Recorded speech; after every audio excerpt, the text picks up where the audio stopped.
Estás escuchando un nuevo capítulo de Tras Hegel, donde Maki y Néstor te acompañarán a leer e interpretar la fenomenología del espíritu, una de las obras más ambiciosas de la filosofía. Y es que entre no saber nada y saberlo todo, ellos saben algo.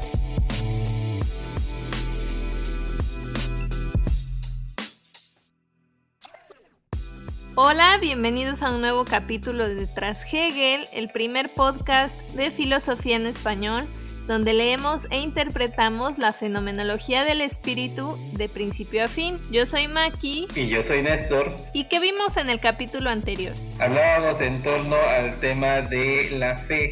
Dábamos como un tipo de transición que tiene que ver con la época de la cultura, el momento de la cultura, y cómo esto de alguna u otra manera llega hasta la fe y la intelección. De hecho, nos habíamos quedado en este tipo de transición entre la vivencia de la fe y la manera como la filosofía tiene que tratar con esta fe, con esta creencia. En este capítulo vamos a leer el apartado 2, la ilustración. Y para refrescarnos un poquito la memoria, en la primera edición de Fondo de Cultura Económica estamos en la página 317.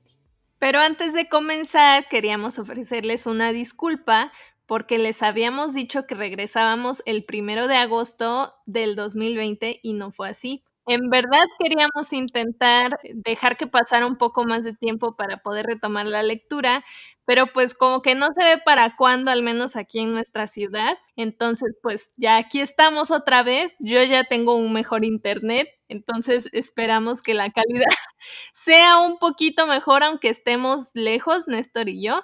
Y bueno, al final del capítulo les vamos a explicar cómo va a estar ahora nuestro calendario. Pero mientras, pues vamos ya a comenzar con la lectura, que es pues para lo que todos ustedes están aquí, ¿verdad? No para escuchar excusas, sino para leer la fenomenología del espíritu.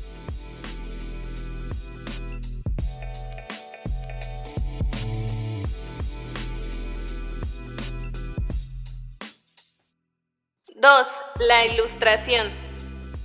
Hay que ver, en primer lugar, cómo se halla constituida su actividad frente a las intenciones impuras y a las intelecciones invertidas de aquel mundo. A mí me parece que seguimos dando esta transición que, dicho de otra manera, tendremos que ver cómo el proceso del pensamiento de alguna u otra manera parte de la fe, pero también pasa el tiempo y este mismo pensamiento como que se empieza a escindir o se empieza a separar de la fe.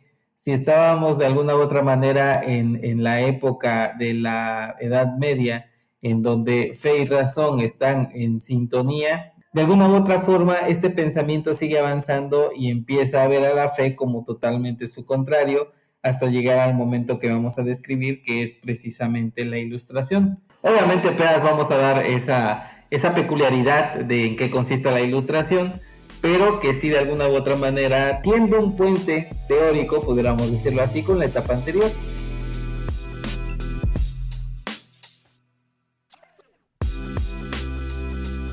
La pura intelección no puede tener aquí ninguna actividad y ningún contenido propios y solo puede, por tanto, comportarse como la fiel aprehensión formal de esta propia intelección plena del espíritu del mundo y de su lenguaje.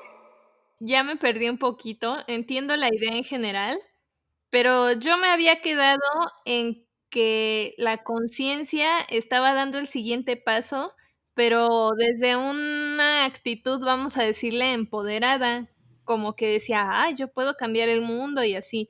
Pero aquí resulta que es más como conciencia desventurada, ¿no? Entonces, ¿yo me estoy acordando mal, o aquí hubo un cambio que no entendí? No sé hasta qué punto sea desventurada porque estamos hablando de la intelección, de la pura intelección del pensamiento en cuanto tal, y me parece que esta pura intelección, al menos por lo que estábamos diciendo acá, que no puede tener aquí ninguna actividad ni ningún contenido propios, como que se tiene que ceñir a lo ya dado por el contenido de la fe. Entonces se tiene que autolimitar y al autolimitarse al mundo jerárquico y establecido, tanto social como mental e ideológico del cristianismo, no puede avanzar, se queda como estancada y no tiene como un desenvolvimiento propio de pura intelección.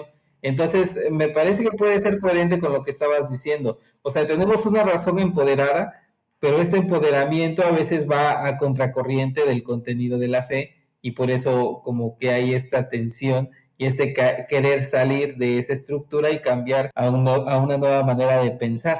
Es como si se diera cuenta de que tiene que seguir adelante, pero no puede hacerlo como, digamos, tiene que dejar cosas atrás para seguir adelante. No puede hacerlo con lo que ya trae. Exactamente, esa sería como la idea que me parece que pudiéramos rescatar.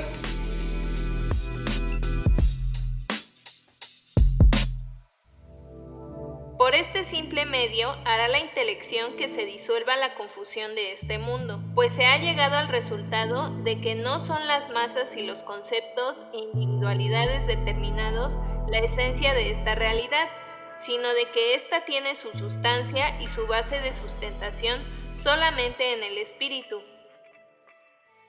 Este párrafo me causa confusión porque empieza como muy serio diciendo que pues ya la conciencia se da cuenta de que más allá de individualidades, personas, cosas y todo, como que lo que importa es el espíritu y hacia allá nos tenemos que encaminar.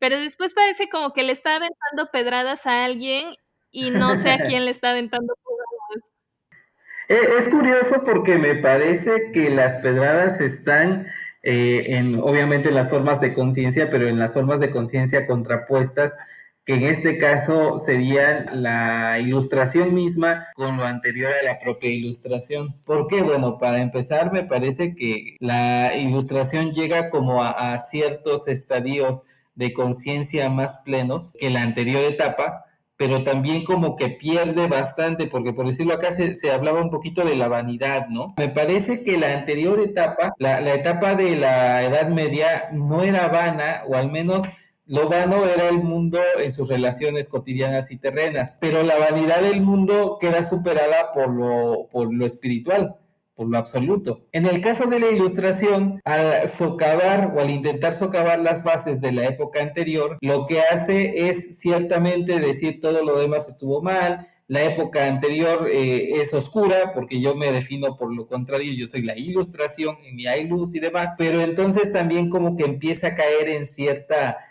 banalidad del mundo, sobre todo con respecto a la propia religión y a su propia concepción de lo absoluto. Por eso me parece que Hegel lo que quiere hacer es sí rescatar a la ilustración, pero también señalando sus defectos y en este caso el tema más crítico en este aspecto sería el tema de la vanidad, porque ciertamente muchas de las veces la ilustración terminó en materialismo y el materialismo pues es la negación del espíritu. Y hasta menciona algo del ingenio, ¿no? Como que para estas personas tiene cierto ingenio y para las demás guarda este otro. Ajá, exactamente. Me parece que de nuevo lo que aquí se queda, se disuelve, dicen en la intelección universal, como que hay esta nueva lucha precisamente entre lo particular y lo universal, pero vamos, o sea, si pierdes tú el carácter de lo absoluto como se venía manejando en la época medieval, ¿qué te queda a ti de necesario, de universal, de absoluto, si ya has renegado de todo lo anterior, de la etapa anterior? Qué interesante que en tiempos de Hegel como que no estaba en el 2020 para poder ver con ojos cínicos todo lo que pasó en el pasado, ¿no? La ilustración Claro. para él fue algo pues más o menos reciente, entonces se me hace curioso que él pueda verla así como que pues es que no fue así tan pues tan guau como todos la hacen creer, a menos que sea una postura que sí era muy popular. Sí, me parece que esa es una buena manera de presentarlo y efectivamente, o sea, Hegel no solamente vio este proceso de ilustración como 50 años antes a él, sino que también vio las consecuencias de la ilustración en cuanto tal, consecuencias positivas y consecuencias negativas. Pero viendo eso también como que pueden ver todo lo que se pudo haber perdido cuando se dio una transición tan fuerte que efectivamente marcó época, pero que también habría que rescatar elementos de la época anterior. Por eso me parece que Hegel aquí, mal leído, pudiera verse a lo mejor como un anti-ilustrado. Bien leído, pudiéramos decir que trata como de superar a la ilustración dentro de la ilustración misma, que me parece que es un propósito que todos los ilustrados tenían. Llámese Kant, llámese Fichte y todos los demás, de alguna u otra manera afirman que la ilustración todavía no se ha consumado, sino que se tiene que llevar a su mayor acabamiento. Y Hegel me parece que también está en este mismo orden de ideas, con el afán de afirmar que efectivamente todavía hacen falta mucha labor para llevar a cabo los objetivos supuestos de la propia ilustración.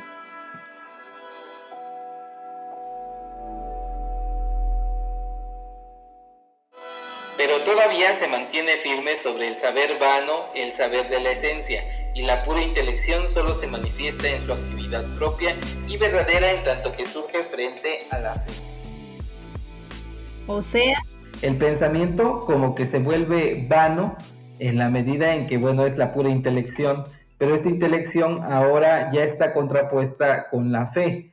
Entonces ya plenamente el pensamiento se desprende del contenido de la fe y ya se presenta como su contrario. Esto es, si eres una persona intelectual, entonces ya no eres una persona de fe. Algo que todavía como que crea ecos en la actualidad. Se asume que una persona inteligente no es una persona de fe y que era como un poco la creencia o el juicio de valor de la propia ilustración. Sí, que incluso la fe tiene algo de irracional, ¿no? O bueno, no algo, mucho. Sí, ese es el punto, porque precisamente la intelección es lo contrario a la fe, que la fe es irracional. Pero Hegel es un poco más astuto al respecto, porque también va a decir que en última instancia, cuando se separan tajantemente una de la otra, la misma ilustración termina siendo irracionalista. Y también esto como que va a llevar a su propia dialéctica, su propia negatividad, y por eso es necesario superarla, que me parece una tesis muy interesante y más avanzada incluso en el pensamiento de Hegel. Obviamente aquí todavía no se menciona, pero puede salir un poquito más adelante.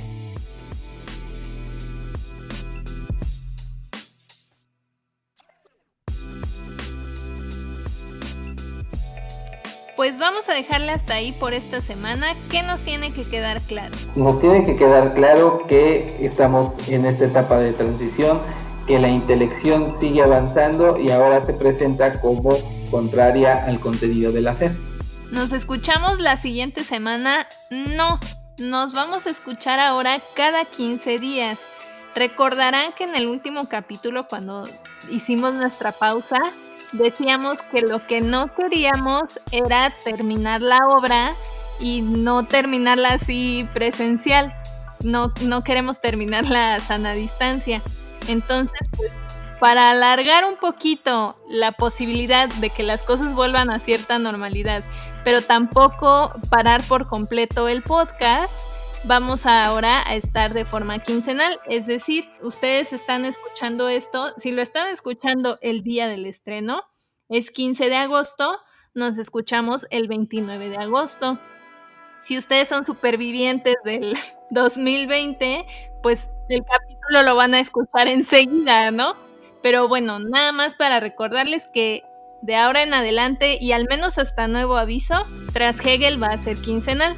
Entonces nos escuchamos el 29 de agosto del 2020 para leer el apartado A, la lucha de la ilustración contra la superstición. Recuerden que pueden escuchar todos nuestros capítulos pasados, presentes y futuros en nuestra web, que es trashegel.com. También estamos en iTunes, YouTube, Stitcher, Spotify, donde sea que escuchen podcast, ahí estamos. Y también estamos en redes sociales como @trashegel. Esto es Facebook, Twitter e Instagram. Encuéntrennos, coméntenos y compártanos para llegar a más personas. Yo soy Maki. Y yo soy Néstor. Hasta entonces. Nos vemos.